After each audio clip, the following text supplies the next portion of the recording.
Welcome to the Real News Network. I'm Paul Jay in Baltimore. One might have expected in the U.S. presidential elections that Iran would be more of an issue than it is, with Israeli Prime Minister Netanyahu saying that the development of a nuclear weapon in Iran is imminent and the need for an attack on the Iranian nuclear sites, and then a pushback by the Obama administration and top American military leaders saying, no, not now. In fact, some American military leaders have gone so far as to make it clear that the U.S. would not be involved if Israel launches a unilateral attack. One might have expected then Romney to get involved in all of this, talk about throwing Israel under the bus and giving this as an example of more Obama apologies. But we haven't quite heard that level of rhetoric.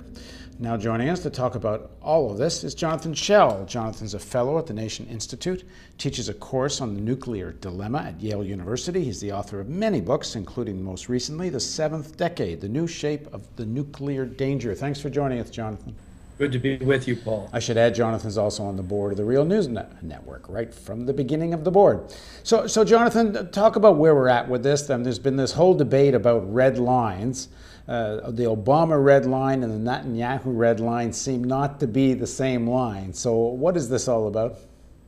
Well, you know, it's a very peculiar thing. I can think of really no historical precedent for it. It's a case where, depending on certain technical arrangements that are made in another country with regard to a weapon system, namely nuclear weapons, a decision will be made whether to have peace or war. Mind you, it's short of their actually getting the bomb, because almost by definition, the policy can't be to wait till they have a bomb, because then they would deter you.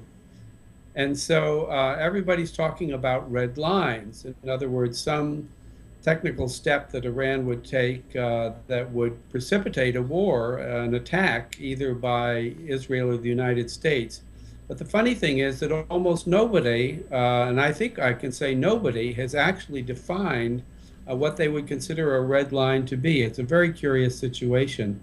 Let me read you something from Netanyahu, gives you the flavor of the discussion, very curious. And he came closer than anyone else, really, to finally defining a red line that should supposedly serve as a trigger for an American attack. But here's what he had to say. I think that as they get closer and closer to the achievement of weapons-grade material, and they are very close, they are 6 months away from being about 90% of having the enriched uranium for an atom bomb. And I think you have to place that red line before them. Now, what on earth does this mean? They're 6 months away from being 90% of having the enriched uranium. And yet we know that we're not here talking about weapon-grade uranium. At most, we're talking about some medium-enriched uranium. But nobody can really fathom what that 90% would be. And Obama, who's really sort of steadfastly refused to fix a red line, is equally vague on this, hasn't really said what would cause a war for the United States. Well, one of the things that the Obama's been, and leading officials have been pretty clear on, and it coincides with the national intelligence estimate that was done during Bush's years, which is that Iran has not taken a decision to build a nuclear bomb, where Netanyahu clearly says he thinks they have, and that seems to be quite a difference. That is a very clear difference, not regarding red lines, but regarding something different, which would be, you might call it a red line, but it's really not something technical, it's something political. And the question there becomes whether Iran has made a political determination, whether they sat down in a meeting and said, let's make an atomic bomb. Actually, the last thing we heard about it from the U.S. was back in, if my memory serves, in 2007, the National Intelligence Estimate under George Bush said they had not, they were not acting under such guidance, but that previously, up until 2003, they had decided to, and then decided against it. So it's a very mysterious. Well, that seems like the American position is the red line is when they decide to build a bomb. And there's been lots of people that know this business of making bombs that said if they're actually going to make a decision and take those kinds of steps, that the intelligence agencies would know about it. The IAEA would know about it. They'd probably even have to stop the inspections of the IAEA altogether. And that if they were going to do something, there'd be time to do it.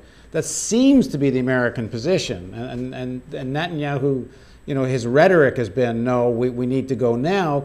But in Israel, we know there's been tremendous opposition to Netanyahu's positions from top security and military leaders.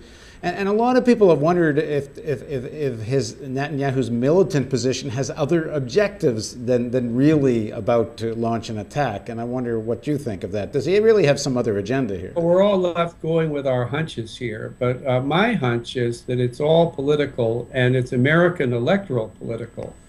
That the objective of Netanyahu is neither to create conditions for launching an Israeli attack, nor even, I don't think, trying to goad the United States into making an attack, although he would certainly like to have that. But I think he knows what I also suspect, which is that Obama has no such intention, and emphatically not before the election. So you have to wonder why he's making such a tremendous fuss and throwing these temper tantrums. And really, and again, these are hunches, these are things you can't know for sure, but it looks to me like he's trying to intervene, or has been trying to intervene, in the American election by creating a circumstance that will make Obama look weak, like a poor supporter of Israel, as if he's throwing Israel under the bus, as Romney keeps saying. So I think that's what's going on here. But I think there's been a shift in political tide. And of course, what's been very important there is Obama's moving ahead a bit in the polls. And we've seen quite a change in the rhetoric of Netanyahu on this, and even on Romney as well. It's quite interesting. And I wonder whether that's coordinated. And then part of that might be with Dempsey speaking about this, and other American military leaders suggesting that if a unilateral action by Israel wound up in the deaths of American soldiers, because one would think if Iran counterattacks, the obvious target would be American soldiers somewhere in the Middle East, and there's lots of potential targets there.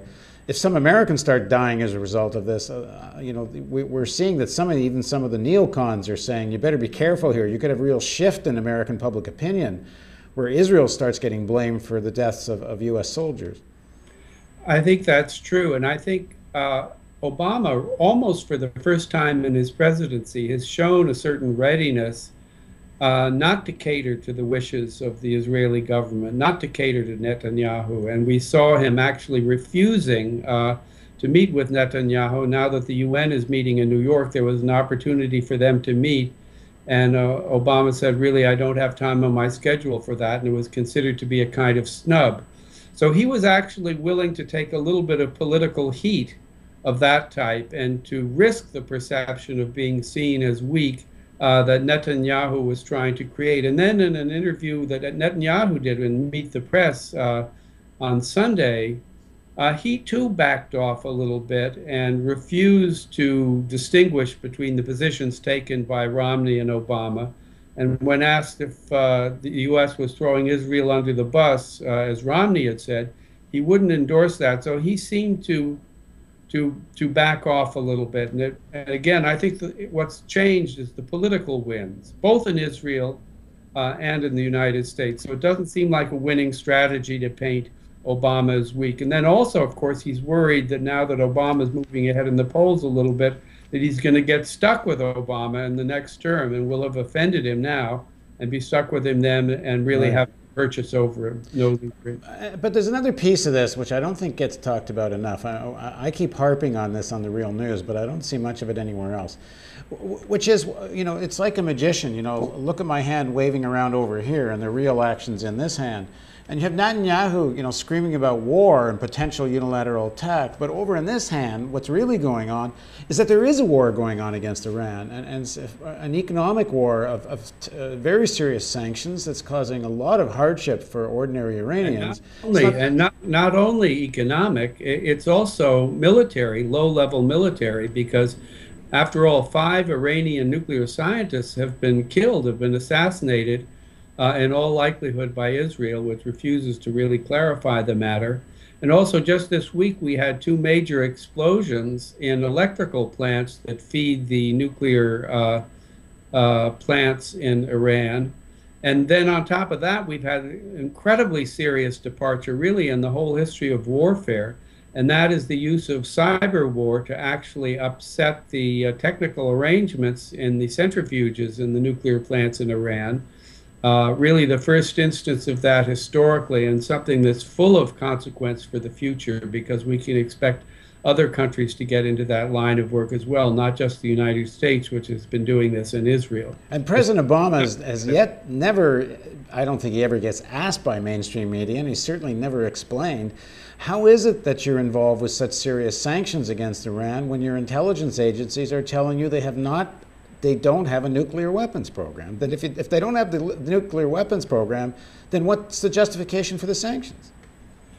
Well, I think that there is an answer that could be given to that question. And that is, and this again goes to these clouds of fog that are rolling over the whole Iranian program, and what would be a red line and what wouldn't be. Because one of the things that's happened here that's is not sufficiently noticed is that Obama really took on board the Bush policy towards non-proliferation of nuclear weapons. And he bought into it big time with Iran just a couple of months ago when he said that he wasn't going to have a policy of containment or deterrence, he was going to have a policy of prevention. So in other words, the policy that they've both embraced, and this is again something new in the nuclear age, is one of preemptive war in order to prevent a country from going nuclear. And that is really something radically new. And once you put yourself in that box, it's very difficult to get out of it again. And so I think what we see is that they're trying everything short of war in order not to either have to make good on that promise, or, as I suspect would really happen sometime after the election, would be to back out of it. Because I actually don't think that Obama would go to war with Iran to prevent it from getting a nuclear weapon. I don't that would be have such a high cost attached to it that I just don't think he would be willing to do it. He's had enough trouble backing the U.S. out of the two futile wars that we were already in, two of the many. That is the one in Iran and the one in Afghanistan. I don't think that he's going to want to get in a third. But that's for the future. That's not for the present. And there's no reason he's even going to have to face that decision. I mean, all the evidence points to the fact that Iran simply isn't going to make that decision to move towards an actual weapon. And that's not me saying it, because I don't know that much about these things. It's top Israeli intelligence officials are saying that it's just that Iran is a rational actor. They act in their own interests. And it would be crazy of them to create some kind of program that all it would do is make them a target for an attack. It's really very difficult to imagine Obama would ever have to make such a decision.